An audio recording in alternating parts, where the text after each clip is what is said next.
Hello guys! Hi! Magandang umaga! So it's Friday, it's my day off. And I will cook I don't know. Yung pula, afritada. Fritadang manok. Yung pula na may carrots tsaka patatas. Yung pula. I will cook that one. Ay, yung pula. Inupan ko yung bintana. Masyadong malamig. Masyadong malamig ang simoy ng hangin. And I can't. Hindi pwede. So, what I need to do first is paprituhin ko yung aking chicken. Para madali na lang mamaya habang bukal-bukal siya. So, kagabi, dinifrost ko na siya. In-slice ko na din siya, which is good. Para mabilis ang luto. Kain agad mamaya. Tayo ay magluto dahil tayo ay chef.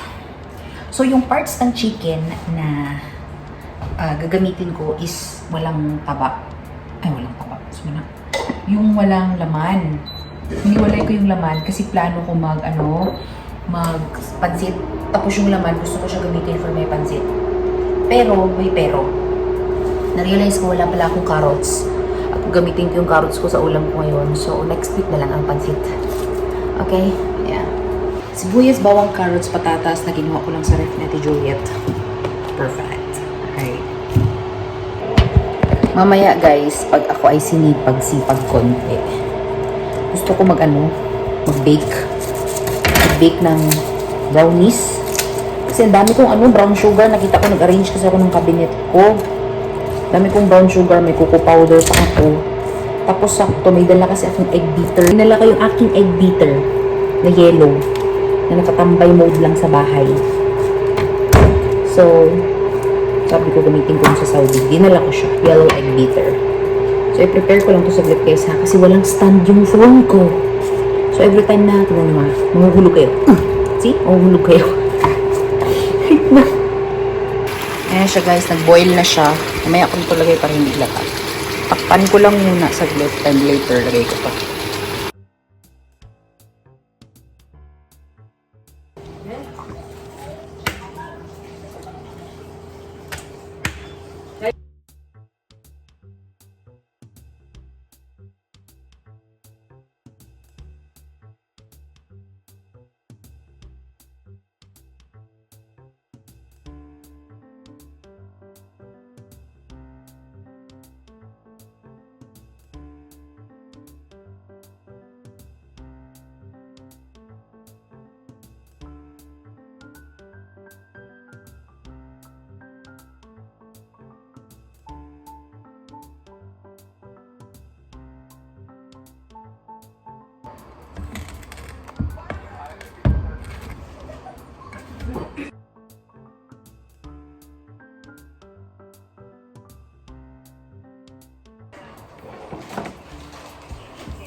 Oven na yung brownies natin guys.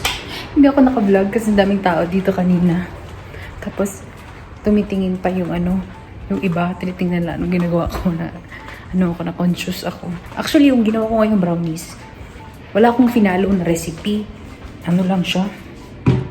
Yung, gusto ko lang talaga matry yung bitter. Pati nga yung pagluto ngayon sinerch ko lang sa internet. So, gaano katagal ang isang normal na brownies na niluluto. Wala akong finalo. So, ligpit ko yung yung blender ko. Kasi hindi ko naman na ginagamit masyado. Hindi mo pa siya nandun sa ko sa cabinet ko.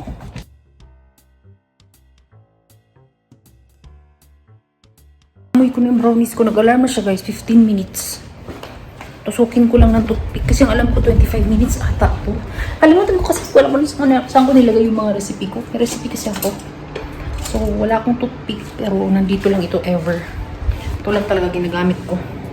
Sobrang basa pa niya. That's good. That's a good sign. Meaning, hindi ko pa nasunog yung brownies ko. So, habang nagluluto yan, magkain muna tayo. Kain tayo guys. So, habang kumakain ako, ito pala, nakita niyo na yung ulam ko. May ulam looks good. Guys, gawa ng isang amateur na bongga. So, hindi ako nagra-rice. Hindi muna ako magra-rice. I will eat with my banana. and I will watch Netflix. Ang next recommendation ko na naman sa inyo guys sa Netflix, natapos ko na kasi yung, sabi ko sa inyo last time, Strong Girl Namsoon. May bago na naman akong pinapanood, si The Amazing Attorney Woo. Ano siya, attorney siya na autistic. Korean din. So, naano ako sa Korean guys. Sabi ko sa inyo, kinikilig ako sa Korean, oy. But yun, asa na si Attorney Woo? Ito, Extraordinary Attorney Woo. So, yun na ang pinapanood ko na naman as of this week. Okay? So, kain lang ako guys and I will see you, I don't know, later siguro, we will see. Okay? Good morning guys. Magpainit tayo ng ulam. Yung ulam ko kahapon na chicken na may something. Tapos, pakuluin ko yung ano ko guys, minarinate ko na beef nung Thursday. Kasi may pressure cooker sa Ate Joliet. Pressure cooker ko siya. Nano. Bagong pressure cooker niya. So, i-pressure cooker ko siya. Ay, yung brownies ko guys. Matigas. Pakita ko sa inyo. Wait lang. Ako magpwesto. Manood ako nung pinapanood ko yung Attorney Woo. Yun guys, yung brownies ko. Matigas. Yung oven kasi namin. Ewan ko, sinto-sinto. Ewan ko. Anyway, kunin ko yung minarinate ko na beef. Kasi parang gusto ko mag-beef steak. Beef steak? Beef. Ano yun yung beef? Beef something. Oh, beef steak. Yun, beef steak nga. Yan na siya. Hindi ako marunong magluto guys ha. Ano lang po mga luto-luto. Chamba-chamba. Pero so far, masarap man din. Ito natin ito. Sirit-sirit na Ate Juliet. After ko magpainit, magpa-beef steak na tayo. Guys, may pa-instruction si Mayoro. So, medyo na-stress ako kanina. Okay, na ganyan ang itsura niya pag secure. Hindi ko pa nilagay, inano ko lang. Inintindi ko muna.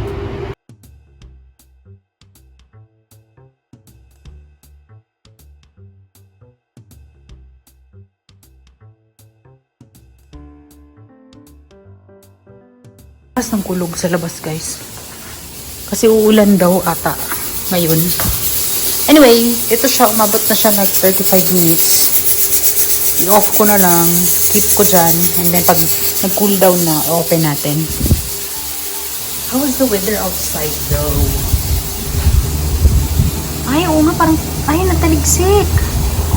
Naman ko, parang siya may taligsik. I-close natin. Parang maulan na lang. Sabi ni Ate Juliet sa akin 2 days ago, may ulan daw na paparating. Yeah, then mamaya balikan ko yan. Lutuhin ko, gawin ko siyang beef steak mamaya na. Manunood pa ako ng Attorney Woo Young Woo. Yung sabi ko sa inyo, autistic na attorney. Kinikilig ako guys. So, dito lang ako sa couch. Manood mo na ako, okay? Guys!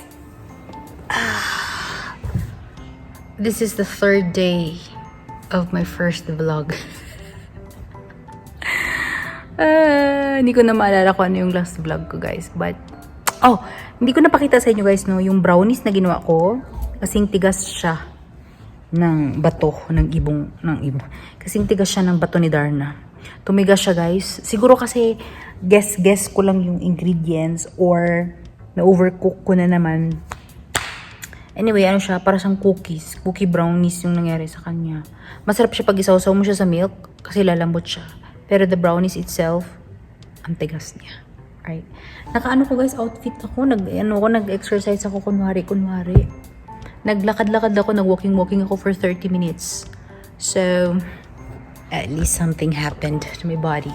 Then yun nga, actually kanina pa ako nag-iisip. Ayokong mag-exercise kasi nga after nito, kakain ako ng leche plan na gawa ni Ate Juliet, tsaka kakain ako ng brownies. So, baba tayo. Pakita ko sa inyo ang aking brownies na matigas. And yung beef ko, shockingly, masarap siya. Hindi siya matabang. Hindi matabang yung aking beef na ginawa.